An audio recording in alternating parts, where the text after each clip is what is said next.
Nasty shit. ఇది fire ball. ఇది ఒక సినిమన్ ఫ్లేవర్డ్ విస్కీ. ఏంటి పెద్ద బాటిల్ కాకుండా చిన్న బాటిల్ తెచ్చాడని చూసినావా? చెప్తా.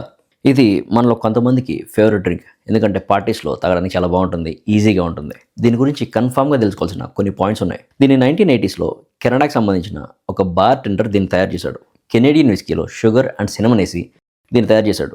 దీని నేమ్ ఇనీషియల్గా ఫ్లేవర్డ్ స్నాప్స్ అని ఉండేది. బట్ లేటర్ ఆన్ 2007లో దీని నేమ్ని ఫైర్ బాల్ సినమన్ విస్కీ అని చెప్పేసి నేమ్ చేంజ్ చేశారు.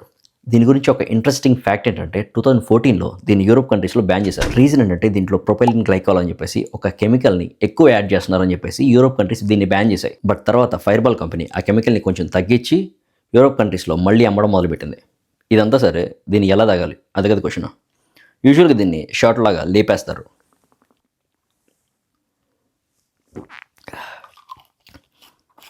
Absolute shit. లేదంటే మంచిగా గ్లాస్ నిండా ఐస్ తీసుకో, దీన్ని పోసుకో. చల్లగా, స్వీట్గా, స్పైసీగా బాగుంది. But I don't drink this shit. దీంట్లో ఆర్టిఫిషియల్గా తయారు చేసిన స్వీట్నర్స్ అండ్ ఆర్టిఫిషియల్ ఫ్లేవర్స్ ఇంకా చాలా కెమికల్స్ ఉన్నాయి. సో ఇలాంటి తాగే అనుకో త్వరగా పోతావు. అందుకే దీన్ని ఎంత అవాయిడ్ చేస్తే అంత మంచిది. తాగాలి, కానీ ఎలాంటిది పడితే అలాంటిది కాదు. కొంచెం చూసుకుందాం, మంచిగా ఉందాం. అర్థమైంది కదా? చేర్స్.